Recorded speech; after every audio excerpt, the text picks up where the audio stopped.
just joining us, this is the Today Show. I have guests Karen and Xavier from Able Sail Toronto. She is the founder, and she's also an international sailor herself, and was an incredible coach for many on the Canada team, and certainly an ally for a lot of the founding programs across Canada. And we're so lucky to have her here in Halton region now, supporting folks. And she just shared with us before the break about her dad being a sailor lifelong, and he himself losing the ability to go sailing. And so she's back after the break to share with us a little bit about, so what brought you here today with the Able Sail program? What was the evolution from being this young dreaming sailor to a big founder of Able Sail Toronto and Able Sail across Canada? Probably about a bit over 20 years ago, I was a member of Etobicoke Yacht Club, and I used to do catamaran sailing. And I used to write articles for various publications in the sailing world about catamaran sailing. And I came across some information on the internet about Hobie 16 trap seat sailing. Mm-hmm. So I did some interviews and I wrote an article which got published in the North American Hobie Class Association newsletter on trap seat sailing. And that was seen by someone from Sail Canada, who decided at that point that I should get more involved with accessible sailing. Yes. And then I ended up teaching trap seat sailing at Etobicoke Yacht Club for people with disabilities. Can you elaborate just a tiny bit for our non-sailors? After today, they're all going to want to be sailors, but a bit about what's a trap seat. A trap seat is a system that mounts on the side of the boat so that someone who has mobility issues with their lower body can sit in this sling. And from that sling, that keeps them on the sailboat, and then they can steer the boat and control the sails from there. Woo! And that's early. That was a long time ago. So I was doing it probably before Canada, before sailing, accessible sailing in Toronto started. So it would have been years before things started up in Toronto. Yes, I think Independence Afloat in 1988 had one or two people with disabilities in able-bodied programs, but nothing as involved as trap seats and inclusive of all, like very high independent people with disabilities, maybe missing a foot or minor cerebral palsy. So they were in the program, but they didn't have a disability that would require something like an adapted trap seat. Wow, that's so great.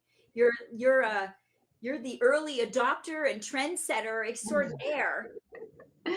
And every time I looked at a boat or looked at not only the trap seat system, but other boats, I was always visualizing in my head the modifications that we could do to be able to make things more flexible for people. The concept of equality versus equity versus inclusion. I wanted to see how adaptations could be made to be able to make more people participate.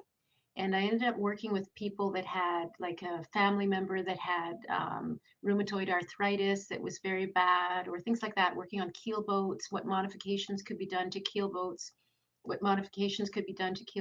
to help people with kids with physical disabilities go sailing and participate with a family and be included in the family social and outdoor activities. So, and what's great for our listeners that aren't sailors is that a keel boat has an extra weight, an extra ballast that helps keep the boat upright.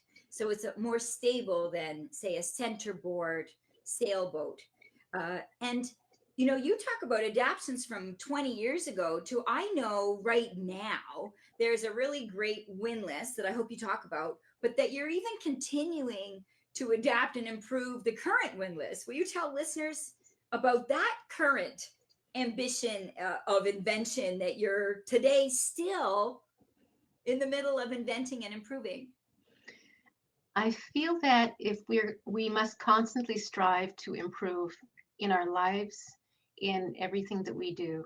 And when we assess the equipment that we're using, um, plus with the advancements that exist in technology, we can keep pushing the limits and pushing the limits. If we remain status quo, then we don't grow. No. So, looking at the equipment that we have to constantly be assessing that and seeing how we can improve it. And that means everything from, like, I'm involved with the design of the Martin 16 sailboat, which is used by many of the programs in the world for Yes. accessible sailing. There are different boats that exist, but that's one boat in particular that I work on the most, although I have worked on other boats. And we are constantly evolving things like the seating arrangement, in particular for people to increase the accessibility of the sport for people with higher level disabilities. So, what can we modify? In the past, they used to use seatbelt systems and they used to strap people into the boat. Well, that's very restrictive. Why not eliminate that and find other ways of doing it, which is more comfortable, but not only more comfortable, doesn't look like you're a person with disability and Yeah. take that away from the whole equation.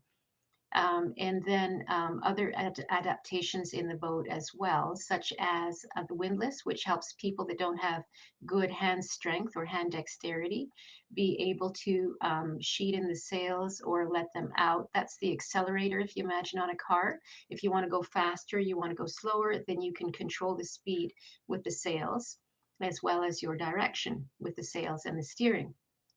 So make that easier. And then also for steering, steering might be a harder thing for people to do if they don't have their hands, if they don't have hand strength, if they have limited range of motion of their arms. So there's different things that we have done to tailor the boat to the needs of the individual. For every person who comes into Able Sail Toronto, we do an initial assessment with an occupational therapist. We actually have an occupational therapist on staff who is our program director. And what she does is she assesses the individual to see what modifications need to be done to accommodate their body. And that could be anything from the seating arrangements to cushions to windlass to auto helm or other adaptations. We've been experimenting with foot steering as well, so Oh, that you can steer the boat with your feet.